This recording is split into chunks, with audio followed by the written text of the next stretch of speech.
next speaker is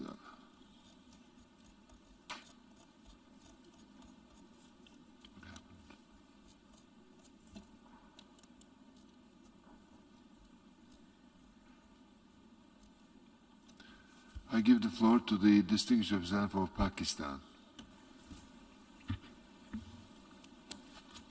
Thank you, Mr. President.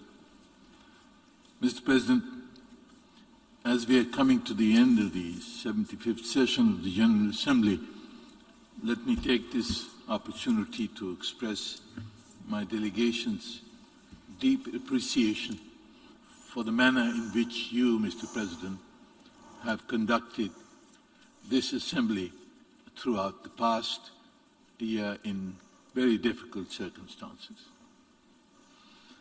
I would also like to welcome the report that the Secretary General has submitted to us, the Common Agenda, and his eloquent presentation of the report this morning.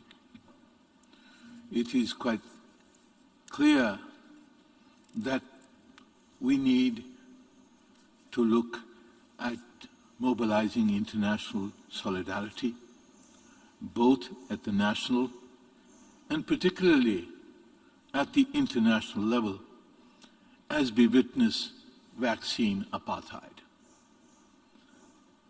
We must look to the future, as the report and the Secretary General have advocated, but we also need to hold on to the past, to the principles of the Charter, to the SDGs as the blueprint for development, and for many of the commitments that have been made and which we hope will be fulfilled and not be lost in new processes. The report presents a rich field of ideas and proposals for new summits and new processes.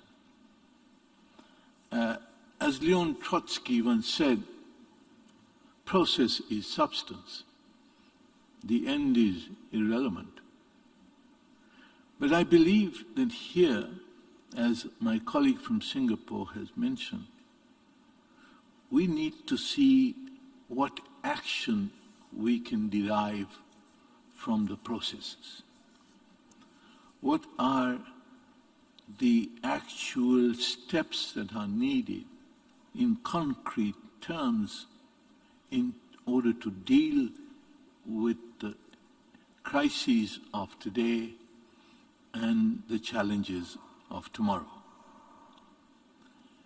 And here, of course, I would just wish to draw attention to the most important area of the responsibility of the United Nations, which is peace and security.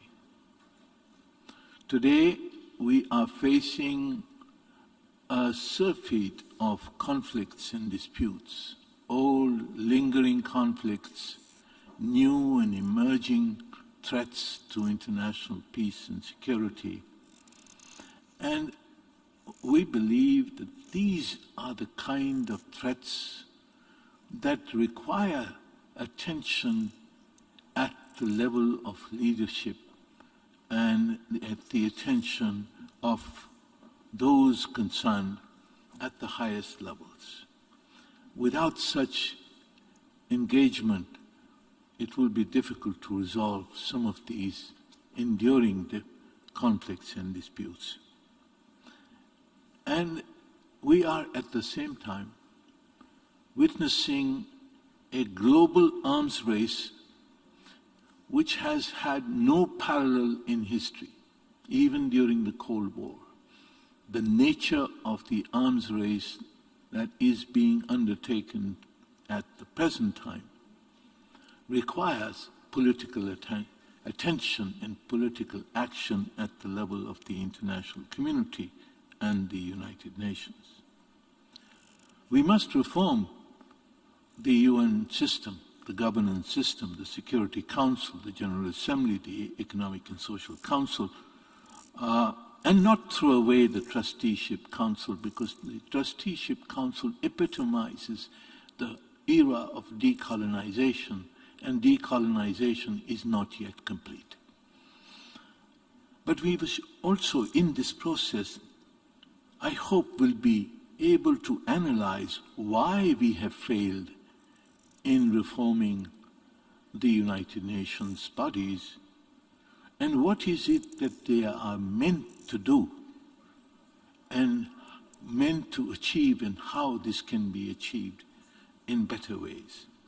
I think these are some of the self-reflections we will have to engage in as we discuss the Secretary General's very rich and thoughtful and innovative report as we go forward.